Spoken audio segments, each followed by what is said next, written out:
Everyone welcome to our YouTube channel Conceptum classes. आज के इस वीडियो में आज हम लोग 25 इंपॉर्टेंट क्वेश्चंस कोऑर्डिनेट ज्योमेट्री का चैप्टर नंबर 7 करने वाले हैं 10th क्लास का।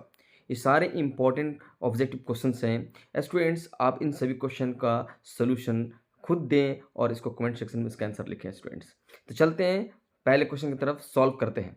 तो पहला क्वेश्चन क्या कहता है आपके सामने है, यदि दो बिंदु कह रहा है, यदि दो बिंदु ए ध्यान दिए, ये दो बिंदु A2,3 और 4,7 हो तो इनके बीच की दूरी ज्ञात करें। यानी इनके बीच की दूरी ज्ञात करना है। स्टूडेंट बताएं इनके बीच की दूरी क्या होगी। तो फार्मूला आप जानते हैं डिस्टेंस फार्मूला का, अंडर रूट क्या करते थे, x2 माइनस x1 का होल स्क्वायर करते हैं कि नहीं कहते हैं, x2 माइनस x1 का whole square plus y2 minus y1 का होल स्क्वायर। पढ़े हैं कि नहीं पढ़े हैं? पढ़े हैं, ऑब्वियस सी बात। इसका यूज़ करेंगे हम लोग, क्या करेंगे, यूज़ करेंगे।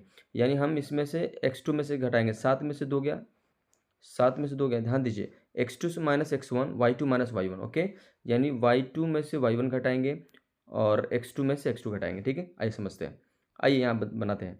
सबसे पहले x2 माइनस x1, यानी 4 में से 2 गया, कितना होगा 2, 2 का स्क्वायर प्लस, यहाँ देखिए 7 में से 3 गया, 4, 4 का स्क्वायर 16, 2 का स्क्वायर कितना हो जाएगा 4, 4 का स्क्वायर कितना हो जाएगा 16, 16 20 का 20 हो गया, इसका वर्गमूल करेंगे कितना होगा, यानी 2√5, 2√5। यदि इसका आंसर कितना होगा बताएं। 1 का आंसर जो होगा वो B is correct, B is correct, यानी 1 का आंसर बी सही है। अब क्वेश्चन नंबर 2 की तरफ बढ़ते हैं। स्टूडेंट्स, कह रहा है कि बिंदु x1, y1 और x2, y2 को जोड़ने वाली रेखा का मध्य बिंदु होता है। बताइए मध्य बिंदु कौन होता है, x1 प्लस x2/2। तो याद रखिएगा मध्य बिंदु का जो सूत्र होता है x1 प्लस x2/2, फिर y1 प्लस y2/2। इसमें से कौन सा ऑप्शन सही है, देखिए ABCD, कौन सा ऑप्शन सही है, किस ऑप्शन की तरफ जाएंगे आप, ऑब्वियस सी बात आप फर्स्ट की तरफ जाएंगे, यानी 2 का आंसर जो होगा ए सही होगा, x1 plus x2/2, y1 plus y2/2। Question number 3 बढ़ते हैं। क्वेश्चन नंबर 3, यदि A 1,2 और B 5,6 के बीच मध्य बिंदु M हो तो M का निर्देशांक ज्ञात करना है। करेंगे इन दोनों का मध्य बिंदु क्या हो, M है, तो M का निर्देशांक बताइए क्या होगा। तो भी से बात, M का निर्देशांक कहने का मतलब, यानी इसको जोड़िए फर्स्ट को, यानी 1 और 5 को जोड़ेंगे तो 6 का आधा करेंगे तो कितना होगा 3, कितना आएगा 3। तो इसमें देखिए सबसे पहले कौन 3 है, 3,4, B दिया है 2,3, C दिया है 4,5, D दिया 1,3। वो भी से बात पहले जो आ रहा है वो 3 आ रहा है, यानी ए ऑप्शन में ही पहले ये है, यानी ऑप्शन 3 का, क्वेश्चन नंबर 3 का ऑप्शन ए सही होगा। ठीक है स्टूडेंट्स, कैसा लग रहा है ये वीडियो आप जरूर कमेंट सेक्शन में लिखें, और अगर आपको अच्छा लग रहा है तो इस चैनल को सब्सक्राइब और शेयर करें। अगर देख रहे हो तो अभी शेयर और सब्सक्राइब कर दें। ठीक है स्टूडेंट्स, और ये आपको इसी तरह का वीडियो लाते रहेंगे ताकि आपके एग्जाम तक आपको लाते रहेंगे, ताकि आपका एग्जाम आसानी से निकल पाए। ओके स्टूडेंट्स, क्वेश्चन नंबर 4 की तरफ बढ़ते हैं। क्वेश्चन नंबर 4 क्या कह रहा है, कह रहा है कि बिंदु 2,3 और 4,y की दूरी 5 है। तो यहाँ थोड़ा सा एरर हो गया है, यहाँ पर थोड़ा सा ही कर लीजिएगा स्टूडेंट्स। यहाँ पर 5 की जगह 2√2 समझिएगा, 5 की जगह क्या समझिएगा 2√2, 5 की जगह आपको समझना है 2√2। ओके, चलिए मान लीजिए एक कोई पॉइंट है 2,3 और है 4,y, इनके बीच की दूरी है 2√2। तो इसे बताना ऑप्शन इसमें से कौन सा सही है, बताएं y का मान। तो आप दूरी सूत्र लगा लीजिए, यानी x2 माइनस x1, तो x2 माइनस x1 यानी 4 में से 2 गया 2, 2 का स्क्वायर कर लेंगे ना, प्लस फिर y2 माइनस y1 यानी y माइनस 3, माइनस 3 का स्क्वायर, और इसका स्क्वायर रूट कितना दिया है 2√2 दिया है ना, और ये दूरी सूत्र लगा लेंगे, स्क्वायर लगा देंगे ना। और जब इस स्क्वायर को हम इधर भेजेंगे, ये रूट को भेजेंगे तो इसका स्क्वायर चला जाएगा, इधर चला जाएगा ना स्टूडेंट्स, ये उड़ जाएगा। अब कितना, अब देखिए यहाँ पर क्या करेंगे, 2 का स्क्वायर कितना हो जाएगा 4, और ये y माइनस 3 का होल स्क्वायर, और ये हो जाएगा 8, हो जाएगा ना। अब यहाँ पर y का कौन सा मान यहाँ रखें ताकि इस इक्वेशन हमारा सही हो जाए, यानी हमारा 8 आ जाए यहाँ पर। तो अभी इससे बात, यानी 6 रखेंगे, 6 में से 3 गया, 3 का स्क्वायर 9, 4 13 हो जाएगा, वो नहीं लेंगे, यानी ए सही नहीं होगा। बी रख कर देखते हैं, 5 रखते हैं वाई की जगह पर 5, तो 5 में से 3 गया 2, 2 का स्क्वायर 4, 4 4 8, ये सेटिस्फाई कर रहा है। या 1 रख के देखते हैं, 1 में से 1 में से -3 गया तो -2 बचेगा, -2 का स्क्वायर भी 4 आएगा, और ये भी 4 और ये भी 4 4 8, यानी हमारा बी जो है इस क्वेश्चन का 4 का ऑप्शन सही होगा, क्योंकि ये बी जो है, वो जो बी है 5 या 1, इस 4 का आंसर होगा, यानी यहाँ पर आपको मानना होगा 2√2। ओके, क्वेश्चन नंबर आपको 5 की तरफ बढ़ते हैं स्टूडेंट्स। क्वेश्चन नंबर 5 क्या कह रहा है स्टूडेंट, देखिए क्वेश्चन नंबर 5 देखिए, कह रहे यदि किसी बिंदु x, y ने ए बी को 1:1 विभाजित किया हो, यानी विभाजित किया, तो p का मान क्या होगा? 1:1 का मतलब होता है समान अनुपात में बांटना। समान अनुपात का मतलब क्या होता है? यानी बराबर भागों में। अब बराबर भागों में बांटने का मतलब मध्य बिंदु, यानी वो बीच वाला बिंदु होगा तभी 1:1 में बांटा होगा। यानी 5 का आंसर बी सही है। क्वेश्चन नंबर 6 की तरफ बढ़ते हैं स्टूडेंट। क्वेश्चन नंबर 6 क्या कह रहा है, ध्यान दें। क्वेश्चन नंबर 6 क्या कह रहा है स्टूडेंट्स? कह रहा है यदि बिंदु इतना और इतना के बीच 1:2 के विभाजित करें तो बिंदु का निर्देशांक ज्ञात करें। अगर कोई बिंदु है इतना और ये इसको विभाजित करें तो उसका निर्देशांक ज्ञात करना है कि वो बिंदु क्या होगा। बताइए कौन सा ऑप्शन होगा जो 1:2 में बांटे? यानी 1:2 का मतलब होता है आधा आधा। क्या जी स्टूडेंट्स? आधा आधा। तो कैसे बांटेंगे हमें निकालना है। तो अब जानते हैं फॉर्मूला कि एम बराबर एक्स बराबर हो जाता था mx2 plus nx1 by m plus n। आपने पढ़ा होगा ना। तो m की जगह पर यहाँ पर 1 है। क्या है जी? 1 है, तो 1 लिख दीजिए। x2 की जगह पर क्या है यहाँ पर? तो यहाँ पर 4 है, तो 4 लिख दीजिए। प्लस n की जगह क्या है सर? तो यहाँ पर n की जगह 2 है, तो 2 लिख दीजिए। आपके सामने दिखा रहे हैं इसलिए, है ना। x1 की जगह क्या लिख दीजिए? तो -2 लिख दीजिए, तो -2 लिख दीजिए। और बताइए m प्लस n यानी अनुपात 1+2, ये 3 हो जाएगा ना स्टूडेंट? 3 हो जाएगा। अब सोल्व कर लीजिए। देखिए यहाँ पर 4 में गुणा करेंगे तो 4 आएगा, और यहाँ गुणा करेंगे तो -4 आएगा बटा 3। यानी 4 में से 4 गया 0, 0 में जब 3 से भाग करते हैं तो 0 आता है। अब बताएं इस ऑप्शन में पहला x का मान किस कोऑर्डिनेट में हमारा x का मान 0 है? देख लीजिए, तो थोड़ा देख लीजिए इसमें इन 4 ऑप्शन में कौन पहले 0 है। तो ये से बात ए जो है वो हमारा जो है 0 है, यानी एक हमारा मालूम चल गया तो ऑटोमेटिक हमारा कोऑर्डिनेट भी मालूम चल जाएगा, क्योंकि हमें ऑब्जेक्टिव अप्रोच लगाना है, यूज़ करना है, इन्हें ना कि पूरा क्वेश्चन को बनाना है स्टूडेंट्स। यानी हमारा 6 का ए आंसर सही होगा। क्वेश्चन नंबर 6 की तरफ बढ़ते हैं, 7 की तरफ बढ़ते हैं स्टूडेंट।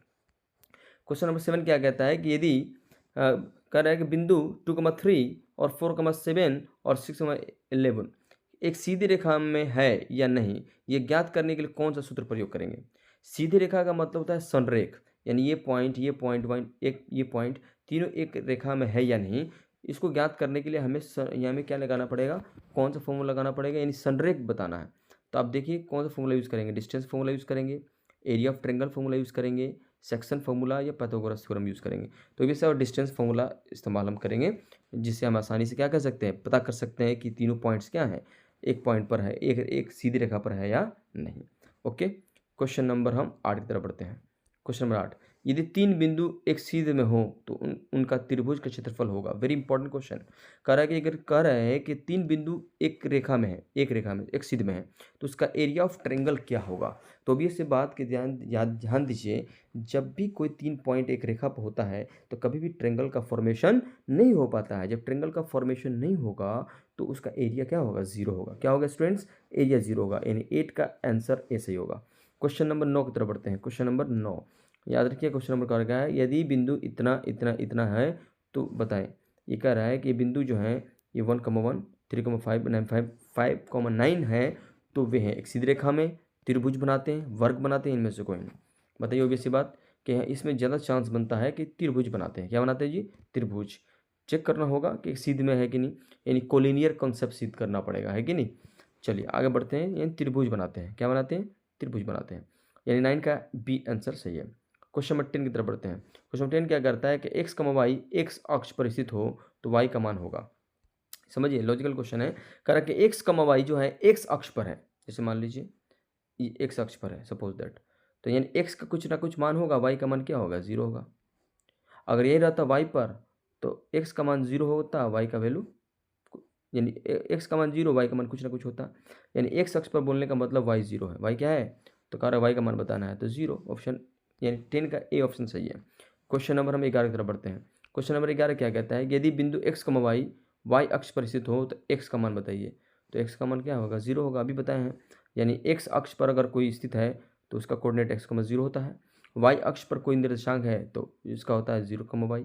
याद रहेगा बात। तो कह रहा है कि y अक्ष पर स्थित है तो वाई एक्स पर स्थित होगा तो एक्स का मान क्या होगा, 0 होगा, ऑब्वियस सी बात।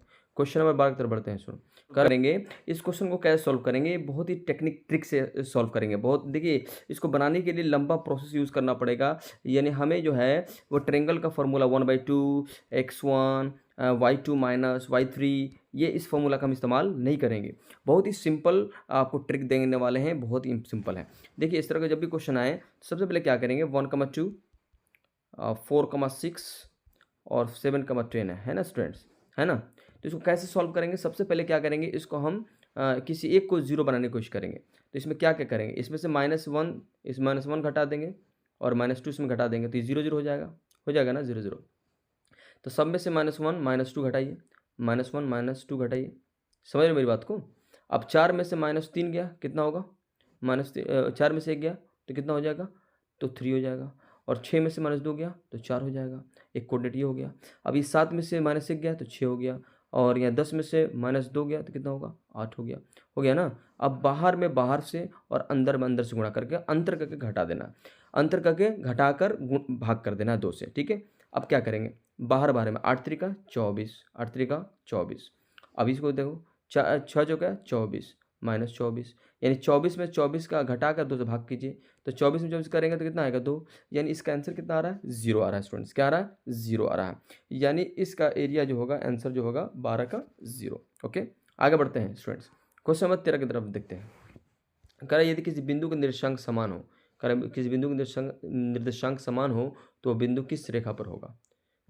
निर्देशांक समान है, कोऑर्डिनेट सेम है, तो वो किस रेखा पर होगा। जब कोऑर्डिनेट जब सेम होगा, जैसे मान लीजिए x, y दोनों सेम है तो एक रेखा पर होगा, ऑब्वियस सी बात। कितना होगा, एक रेखा पर होगा। तो बताइए कौन सा रेखा होगा वो। एक इक्वेशन x + y = 0 पर होगा, यानी जब समान होता है तो हमारा क्या होता है, ओरिजिन से पास होता है ना। तो आप ले सकते हैं कोई भी, है ना। तो x + y = 0 लीजिए, या y = x का भी ले सकते हैं। यानी कहने का मतलब ये देखिए, ये वाला आपका जो है, यहाँ ध्यान दीजिए, इनमें से आप ले सकते हैं x + y = 0। क्वेश्चन नंबर 14 देखते हैं। क्वेश्चन नंबर 14 क्या कह रहा है, कह रहा है 2 का -3 किस चतुर्थांश में स्थित है। वेरी इंपॉर्टेंट क्वेश्चन, इस तरह एग्जाम में सिंपल क्वेश्चन पूछे जाते हैं स्टूडेंट्स। अगर आपको वीडियो अच्छा लग रहा होगा तो जरूर चैनल को सब्सक्राइब कीजिए, है ना, शेयर कीजिए अपने दोस्तों के साथ, ठीक है स्टूडेंट्स। कह रहा है 2 का -3 किस चतुर्थांश में होगा, बताएं। क्या पहला में होगा, द्वितीय में होगा, तृतीय में होगा या चतुर्थ में होगा, चारों में से कौन सा ऑप्शन सही है, बताइए। 2, -3 किस क्वाड्रेंट में जाएंगे आप, तो भी सब आप चतुर्थ में जाएंगे। यानी 2, जो 4 है, यानी ध्यान दिए प्लस प्लस होता है, ये माइनस प्लस होता है, ये माइनस माइनस होता है, ये प्लस माइनस होता है। तो भी ऐसी बात है, इस जो प्लस माइनस है 14 का, यानी हमारा डी आंसर सही होगा। क्वेश्चन नंबर 15 की तरफ बढ़ते हैं। बताइए क्वेश्चन नंबर 15 में कौन सा होगा। वो भी इसके बाद दूसरे की तरफ जाएंगे, यानी 15 का 2 आपका सही है, चतुर्थांश। क्वेश्चन नंबर हम 16 की तरफ बढ़ते हैं। कह रहा है यदि किसी त्रिभुज के शीर्ष x1, y1 x2, y2 I am sorry x1 y1 x2 y2 x3 y3 हैं तो त्रिभुज का क्षेत्रफल होगा। सूत्र होगा, बताएं। त्रिभुज का कह रहा है ये कोऑर्डिनेट है तो त्रिभुज का क्षेत्रफल होगा। तो आपको ऑप्शन तो फार्मूला याद होगा ही, ऑब्वियस बात। ए की तरफ बढ़ेंगे, 1/2 x1 y2 - y3 plus x2 y3 - y1 x3 y1 - y2। Okay, यानी 16 का ए ऑप्शन सही है। क्वेश्चन नंबर 17 देखिए, कह रहा 0,4 किस अक्ष पर स्थित होगा। 0,4 यानी x का वैल्यू नहीं दिया है, यानी y का वैल्यू दिया होगा, यानी 0, क्या जी y, यानी y अक्ष पर स्थित होगा। यानी जब x का वैल्यू 0 दे तो हम y अक्ष पर होगा, और x का अगर वैल्यू 0, यहाँ ध्यान दीजिए, अगर y का वैल्यू 0 दे तो x अक्ष पर होगा। तो अब ये से बात आप देखें, x अक्ष पर होगा, आई एम सॉरी, किस पर होगा जी, y अक्ष पर। क्या होगा, y अक्ष पर, यानी 0,4 का जो कोऑर्डिनेट है वो y अक्ष पर स्थित होगा। क्वेश्चन नंबर 18 देखें। क्वेश्चन नंबर कह रहा है मूल बिंदु के निर्देशांक होंगे। सिंपल क्वेश्चन, एग्जाम में इसी तरह पूछे जाते हैं स्टूडेंट्स। मूल बिंदु के निर्देशांक कितने होंगे, 0,0। क्वेश्चन नंबर हम 19 की तरफ बढ़ते हैं। क्वेश्चन 19 क्या कह रहा है, यदि दो बिंदुओं के बीच की दूरी 0 हो तो दोनों बिंदु होंगे। कह रहा है 2 बिंदु ले लिया जाए, एक बिंदु ये है और एक बिंदु उसी पर ले लिया जाए, दोनों के बीच की दूरी 0 है, यानी दोनों एक दूसरे पर क्या है, ओवरलैप है। क्या है, ओवरलैप है, यानी समान है, भिन्न है, विपरीत है, ये समानांतर है। बताइए, तो हम इसको समान ही कहेंगे, समानांतर तो कहेंगे नहीं, क्योंकि संपाती अगर रहता तो संपाती यूज करते हैं। मैंने कॉन्साइड हो गया तो समान मान लीजिए। ओके, यानी 19 का ए ऑप्शन सही है। क्वेश्चन नंबर हम 20 की तरफ बढ़ते हैं। क्वेश्चन नंबर 20 क्या कह रहा है, कह रहा है यदि कह रहा है किसी रेखा 3,1 के अनुपात में विभाजित करने वाले बिंदु हो तो सेक्शन फार्मूला m अनुपात में क्या होता है? तो m अनुपात क्या होगा? सेक्शन फार्मूला यूज़ करने के लिए 3 अनुपात 1 ही होगा। यानी पूछ रहा है कि किसी रेखा को 3:1 अनुपात में विभाजित करने वाला बिंदु हो तो सेक्शन फार्मूला में m और अनुपात क्या होगा? तो 3:1 ही होगा। देखिए किसी क्वेश्चन को घुमाकर पूछ रहा है। क्वेश्चन नंबर 21 के बढ़ते हैं स्टूडेंट्स। क्वेश्चन नंबर 21 क्या कह रहा है? कह रहा है कि -3,4 जो है x अक्ष से दूरी पर है, ठीक है? तो उसका हमें दूरी निकालना है। तो थोड़ा फिगर समझिए। जैसे यहाँ देखिए, एक्स अक्ष का कोऑर्डिनेट तो मालूम है, x,0 होगा ना? तो यहाँ पर पॉइंट है, तो -3,4 यानी x की जो वैल्यू है यहाँ तक, ये माइनस कितनी है बताएं? -3 है, यानी नीचे की तरफ जा रहा है, -3 है। -3 यानी -3 दे दिया है। तो -3 में से -3 को हटाएंगे तो 0 हो जाएगा। क्या हो जाएगा? 0। और यहाँ 4 में से 0 करेंगे तो 4 आएगा। 4 का स्क्वायर 16 और 16 का वर्गमूल कितना हो जाएगा स्टूडेंट्स? 4। 16 का वर्गमूल कितना हो जाएगा? 4। यानी इसका आंसर जो होगा ऑब्वियस सी बात 4 की तरफ जाएगा, यानी 21 का ए आंसर सही होगा।